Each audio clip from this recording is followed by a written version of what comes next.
Hello and welcome to AXSChat. I'm delighted that after a long wait, we're delighted to have Susan Mazrui here with us today. Susan is the Director of Public Policy, Global Public Policy for AT&T, and has had a long and distinguished career in accessibility, and like Deborah and myself, is also a board member of World Institute on Disability. Susan, we've long wanted to have you on. It's well overdue, so I'm really glad you're here now. Can you tell us a little bit about yourself and how you ended up working in the field, for those of us that don't know you? Well, I actually started out as a special education teacher. I taught at San Francisco State, and I also taught in San Jose and Alum Rock School District. So while doing that work and while teaching at San Francisco State computer technology, it became very clear that without access to technology, our students, no matter how well trained they were, no matter what an education they had, if they didn't have access to technology, they wouldn't have opportunities in the future. So when I was invited to join Pacific Bell working on their accessibility solutions, I took the opportunity, and so pivoted a little. I miss the kids a lot, but I do enjoy the fact that we've been able to make technology beneficial, not just to people with disabilities, but to impact the technology that everyone uses so that people with disabilities are included.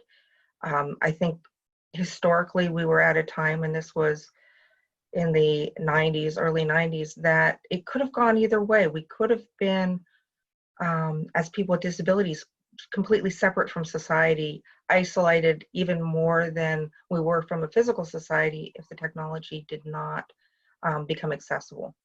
And so that's how I got in the field of accessibility. And I was fortunate enough to be with Pacific Bell, which eventually became AT&T. And these are all companies that worked toward diversity and inclusion, and really do it in a way that's not just lip service or trying to make themselves look good, but actually impact how technology is developed and how it's done for the good. So that's kind of how I got into the field. Excellent. And I'm super interested in telcos and communication and everything else anyway, because actually in the world that we're now in, as you kind of alluded to already, the infrastructure and the services that we all use is reliant on big telecommunications backbones, but also on the devices that we all now carry around that have, you know, amazing capabilities. And what sort of influence do large telcos like AT&T have to be able to influence the market to be more inclusive? Because AT&T is a biggie. It's not a small company, right? I think there's two ways. One is by showing what is possible. So for example, the AT&T predecessor was the first to offer a talking cell phone. Prior to that, the stance from many companies was it couldn't be done. We were the first to offer accessible smartphones as well. And I think we had the opportunity to raise the bar and say, you know, this is now what we think the minimal everyone should do to make sure they're being inclusive. And so it makes it very difficult for other companies to go back and say it can't be done, because clearly here's a company that's done it. I think the other piece is to weigh in on policies or legislation that would be beneficial for the public in general, but in particular for people with disabilities. So AT&T was one of the two major carriers that supported the Communications and Video Accessibility Act, for example. And by providing support and an opportunity to say, yes, it can be done, it has to be done fairly, the requirements should be the same, you know, if you're a large carrier to large carrier, small carrier to small carrier. And I think that that's probably the biggest influence we can have is showing what's possible. And we've, I think, done a good job. I think other carriers, I think other companies have. And by having that as kind of a competitive differentiator has really helped make the world more inclusive. And so if we look at, you know, a company like Comcast, and I think you've probably had Tom Lukowski on before, and what he's done with video accessibility, that makes us reach farther. It makes us try to do a better job and really try to outdo him. We're still working on that one. But I think that really helps shape the world. And then when you come to a situation like this with the pandemic, you see all the pieces that have gone into that a lot of people with disabilities have been aware of, but maybe not their employers or maybe not other things. So we're really showing the advantage of looking at inclusion and looking at accessibility as a way to boost technological innovation in a way that's beneficial for everyone. Well, that's such a powerful statement that you made, Susan, and I have a background in, and by the way, we have not had Tom Wadolski on yet, but we've invited him. We've invited him, but he's always. I'm gonna call him now and say he should be on. Yes, say, Tom, come on. But some of it is people don't have big presence on Twitter, so they get nervous about being on the show. So especially if they're sort of new to it and stuff. And I don't know if Tom is, but we talked about it, but we just never made it happen. But we need to, because Comcast has done some really impressive things. But, yeah. So I did want to do some shout outs to AT&T. My parents both retired for AT&T. I worked for them. My siblings worked for them. My husband worked for Southern Bell that became AT&T. Yes. So very, very important legacy with AT&T throughout our country. And certainly disability inclusion has been a priority for AT&T because not only are they leading with legislation and policy, and they're a leading employer of people with disabilities. And you can tell it's not just we're just going to hire these two people. It's really built in all the way through the organization. It's very clear. We're seeing leadership. I served with you on the board of the USBLN for years, which is now called Disability N. As Neil mentioned, you know, we all three of us serve on the World Institute of Disabilities. But at the same time, y'all have been you've been very supportive, even though AT&T didn't join. And there's a lot of reasons why U.S. companies can't necessarily, why it's more difficult for us to join the Global Business Disability Network. But AT&T was very gracious about hosting an event. And really, AT&T showed so much leadership in this. But I thought the point that you made that is so powerful, especially the points that you made as an individual from going as a special education teacher and realizing, well, if we don't have access, I don't think I can really help these students. Not to mention, you are a person with disability, your husband, who is also a leader in the field, he has a disability. And I mean, your family is like my family. We are definitely who that we're fighting for. And the last comment I want to make, because I know Antonio wants to come in and make a comment, but I think there's also such power in what you said and what you have led. This is not just AT&T talking. They have actually led, which I really appreciate.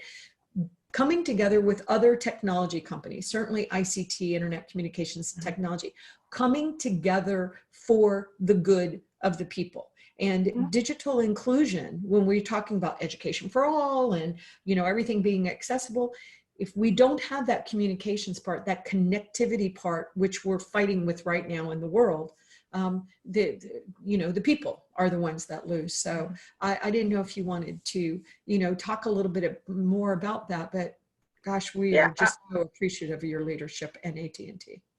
I think one of the things that we've done in terms of employment is really encourage input from the field, regardless of what field you're in. So if you're a person with a disability, you have a way to influence what happens within the company around accessibility.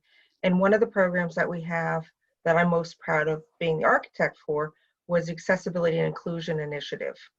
And what that is multiple teams, I think we're at 14 right now, of folks in the company who are dedicated toward accessibility, who highlight a specific need in the company to make it more accessible. And it can be from anything from benefits and how do we meet the needs of people who have family members who are young and need therapies, all the way through how do we influence the online portals? How do we influence the communication tools? And it gives an opportunity for folks in the field to not only learn about accessibility, but to drive it. And the other thing that we've done, I think, particularly well is we incorporate people who are the experts on disabilities, those who have disabilities, in a lot of the work that we do. So for example, we have a person who is working on video projects who is blind, who has seen, I think, every single television show just about out there. He is a television fanatic, but he's also a technical expert.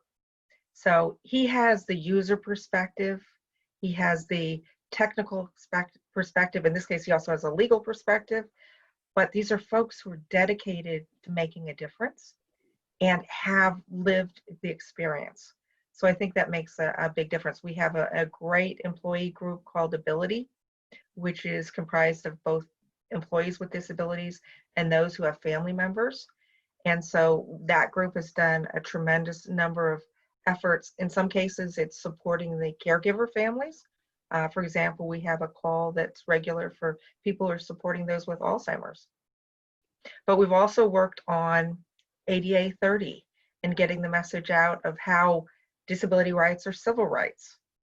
And it's really been a great partnership. And we have some great leaders that really, they go around. I mean, one of the sentences that it's like a catchphrase at AT&T is do the right thing.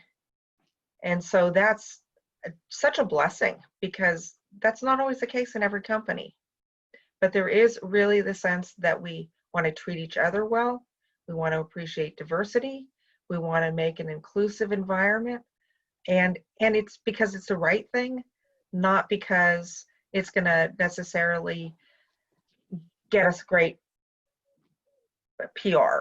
I think that if anything, we're probably the weakest in the PR piece because there's a lot of things that we do that nobody knows about, but we do, and we know it's the right thing.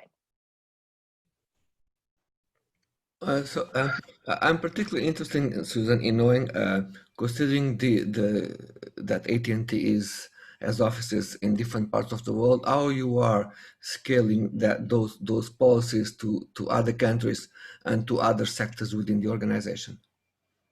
Well, multiple sectors are involved within the organization. The ANI initiative is something that's cross-corporation. And so pretty much any business sector can be involved in it, and the priorities are made by employees with disabilities, what they think is going to have most impact, and also looking at the plans in general of rolling out where our technology is going, and is this an opportunity point to influence the design? Is this something we can roll out in the next version? Is this something that has some natural opportunity to influence in a very strong and positive, lasting way? We've also worked, I think primarily globally, Mexico has been our big partner, and they have wonderful employees there who work on accessibility. And so part of what we're trying to do is we brought our accessibility lab out. We do demonstrations. We've helped with some of the legislation in Mexico around accessibility, providing information and background on what we've done and what can be done. But part of it is looking at the leadership within that country and fitting in the way that makes sense to the culture. I don't think, and I think this is true for the World Institute on Disability, you don't go to another country and say, this is the way we do it, and this is how it's done, because you don't know how it's done there. And you don't understand, you can't take over the culture that's been there for, hundreds of years or thousands of years, depending on the country. And so what we look is to get the best practices from those countries and to influence with our best practices and see how it's fit in and adopted there. if that makes sense. Beautifully said. Absolutely. So I think that it's not just culture, but it's the language as well that's really interesting. So as someone that works across international boundaries, frequently I'm walking through the minefield of the semantics of disability nomenclature, where essentially in one country one naming convention is acceptable, in another it's frowned upon. You know, you've got the social models, the medical models, you've got the whole person first versus identity first, and even in the same disability groups in different cultures, Yes. they have a different view of this. And what we often see on social media is people getting really trenchant about it, and I think that sometimes we focus too much on words and not enough on the positive results of actions, and that yes, we can use language, and we have to be mindful not to offend people. So we obviously ask how people prefer to be referred to, but do you in your international work see commonality? Because how do we work on the sort of commonality piece, where we can find that sort of center ground that we can all move forward on? I think the commonality is the intention of respect.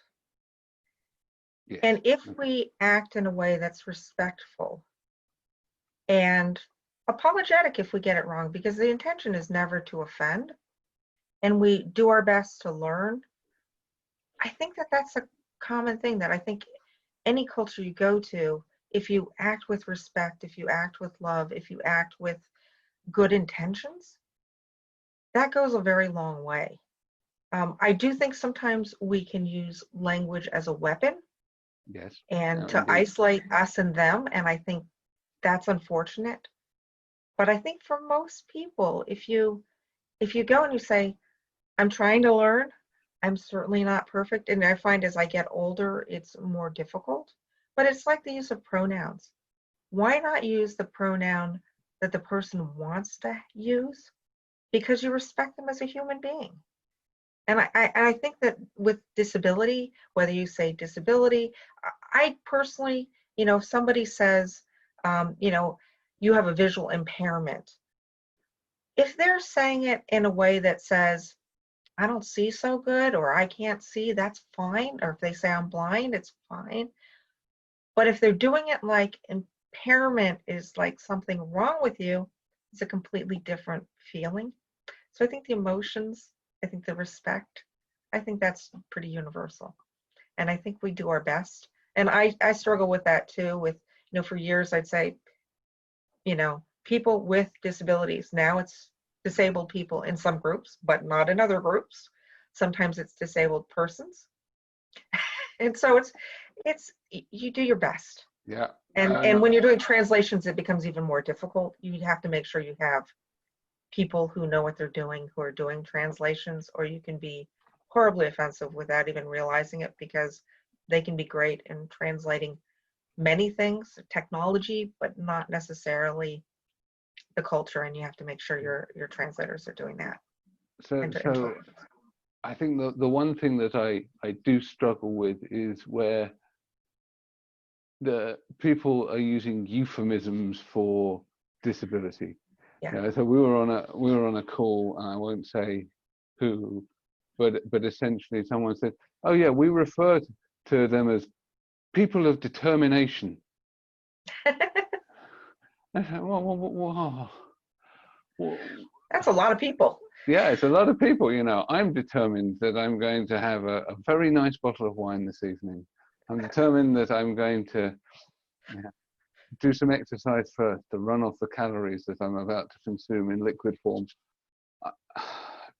For me, then it's again, it comes back to intent. You know, Mhm. we're using language. Our use of language is meant to be respectful, but in this particular case, it almost feels like it's, although the intent wasn't meant to be disrespectful, it almost feels like it is, because it's the people that don't have a disability feeling uncomfortable about talking about disability, and so they're sort of skirting around the words and almost sort of doing the whole sort of inspiration porn thing without actually mentioning disability. So Well, I it's think like that's talking about that's people of difficult. differing colors. Yeah. You know, I think that also goes to respect and understanding of the culture, because if you're avoiding the word, it's because you think the word is bad. And the implication, even though that may not be what you want, is that you think disability is bad. And since it's an aspect of many people, and it's something that many people are proud of, I think that's what makes us feel uncomfortable. And it's also a little bit saccharine. I don't know if that translates well. No, it does. Yeah, absolutely. Sickly sweet. Yes. You know, And so you're artificially kind so. of, but I think it goes to, like you're saying, the discomfort around the word disability or the actual disabilities themselves. So instead of saying, I appreciate you as you are as a whole person, it's saying, I'm pretending like you're not that part of that person because I love you. Yes. And so Yeah. it's kind of tough. And I struggle it most, I think, with parents, because they haven't had the lived experience of disability. They want the best for their children. And for them, their children are more whole if they see them function like they are. And I think a lot of parents want their children to be like they are, whether they have a disability or not. And I think it's always a challenge as a parent to say, you are your individual person. I have a daughter who is incredibly artistic. I am not artistic at all. I think one of the challenges that we've had as parents is to say, we love you, we love your abilities and your passions and who you are as an individual, even though we may be more science and technology focused. And I think it's kind of the same type of thing with disability, is that this is our lived experience. We want you to succeed as we know success is meant for us. And it's hard to let go as a parent. So I have a lot of empathy for parents who use euphemisms more than professionals per se.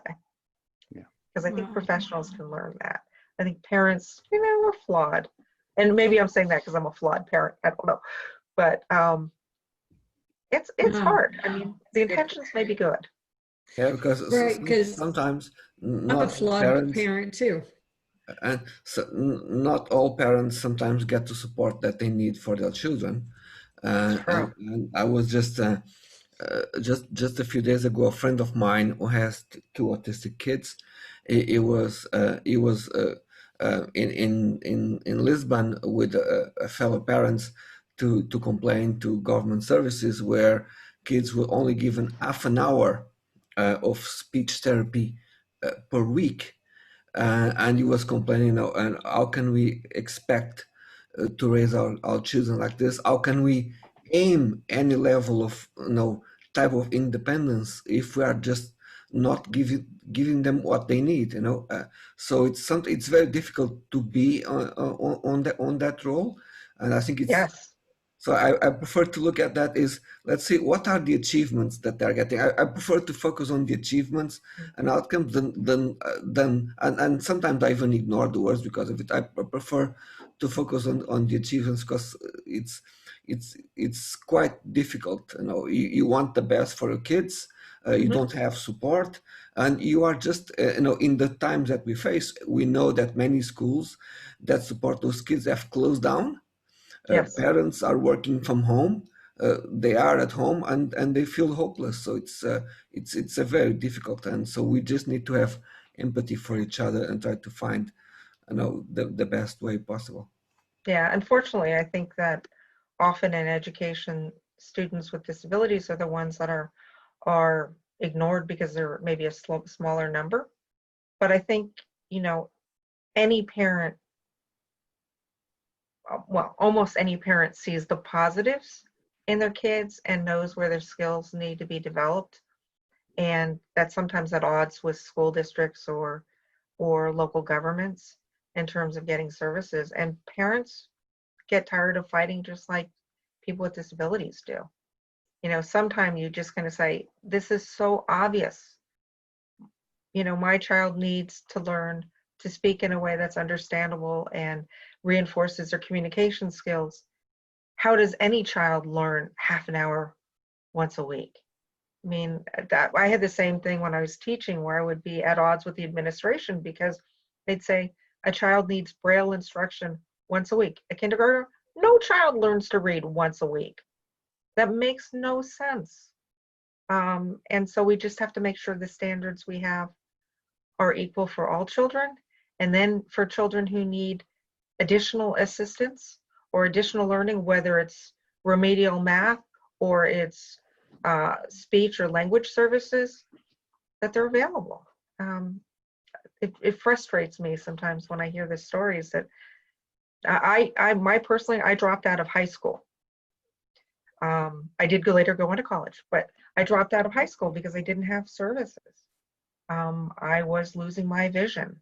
I had difficulty walking. I have MS. And it was, for me, it just amazing that, you know, 20 years later, I've heard, or 40 years later now, I've heard, well, not quite 40, but close, the stories of children who are in the same situation where they've left school because the services were not there. They weren't able to perform at the capabilities they knew they had. And it's hard. It's hard to hear those stories. And it's hard to hear of families who go bankrupt because medically they need to provide for their children. And the support in the US is particularly bad. You know, no one should have to go bankrupt to keep a family member alive. No one should die because of the color of their skin. I mean, there's just so many injustices that we have to keep fighting and support each other in the fight and not fight among ourselves.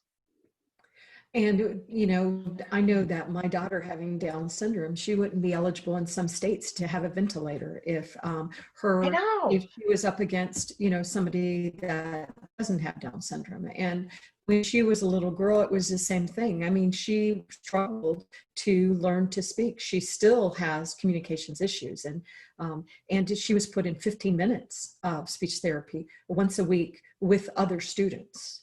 So it wasn't just with her. And what I found interesting just as a parent, and, you know, is that she learned the most as far as learning to speak and learning. One thing she really struggled with was she would never look in someone's eyes. Whereas, you know, that's something in society. Look at me in the eye. I want to know are you watching? Right. You know. In our society, in our society, in the US, it's a stupid thing, just like shaking hands. We're learning that. But she actually learned the most. About really learning to speak, learning to project her voice, learning to communicate with theater arts.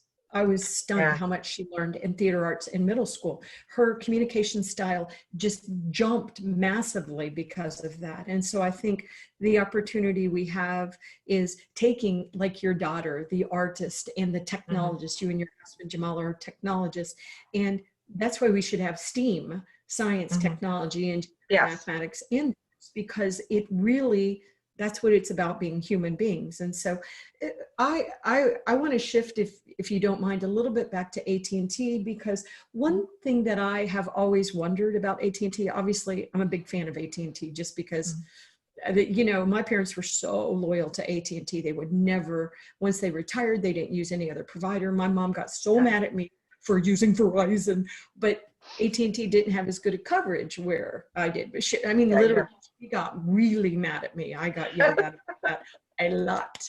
But I love AT&T, and you know that, Susan. I've always said that. But why did AT&T, why did they know that this was the right thing to do? Because as you said, Susan, which I thought was such an important point, AT&T's done a terrible job about talking about the good that they're doing. And I know why, partially.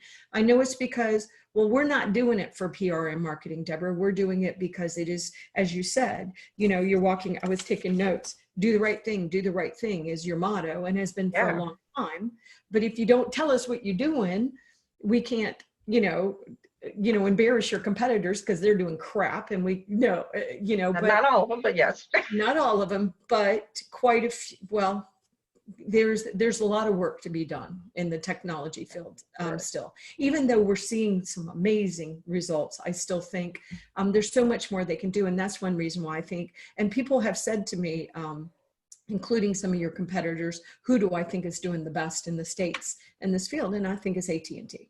Because you're doing it in ways like even I'm taking notes because I have to do the questions, the Accessibility and Inclusive Initiative that you helped found, congratulations.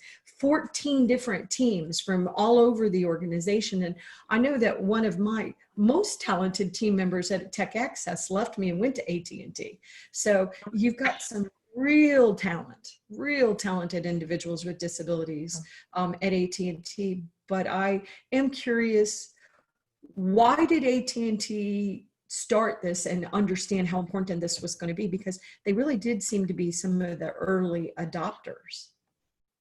I think we attract people who are passionate about doing the right thing, and we allow them to speak.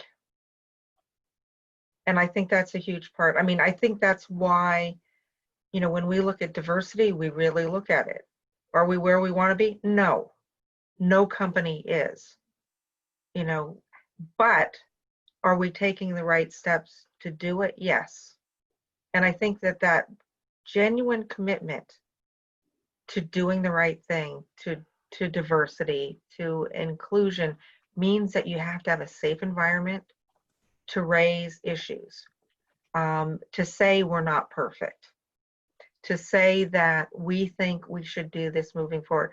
I mean, I had the opportunity, the reason the ANI initiative came about was I met with the chief compliance officer and I said, the Cato program, and Aaron Banger and I and Jason Wharton started that, and that has evaluated tens of thousands, if not 100,000 by now, products and services for accessibility on the technology side very systematically, and is now being pushed into the fields where the other parts of the company are adopting those standards and processes and all that. So it's not just one central unit. But I think it's because I had the opportunity to talk to him, and I said the Chief Accessibility Office, what they were doing assessing products was best in class, and I honestly believe that. I don't know of another company that's looking at, or was at the time looking at, products and services as systematically for accessibility. And he said, but what can we do better? And I said, we're not doing as well for our employees. We could be using the same processes for our employees. We're not doing that. Many of the products, that we have offered publicly are not necessarily used in the accessible way internally. And he said, that's not right. We have to do the right thing. And I was able to present that. He supported development. We also, right around that time, had our Chief Accessibility Officer, Suzanne Montgomery, who is an incredible leader, come on board. She took that program, has a great team of folks who are passionate about inclusive product design, inclusion in general, love disability culture. I mean, we have people who are learning sign language who don't even have a deaf member of the family. They just think it's a beautiful language. Ann Roberts is now leading the ANI initiative and improving it. We started with one plan, implemented, said these parts work, this would work better, modified it, and it's growing and getting better. And I think because of that, we attract really good people, and people tend to not leave as much as they do in other tech industries because they see that the work they're doing makes a difference. And they're not fighting to say we have to have access. They're saying, let's improve accessibility by doing these concrete things. And it's being done.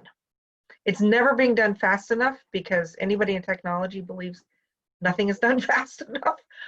But it's being done, and it's being done in a sustainable way. And so we get fantastic people.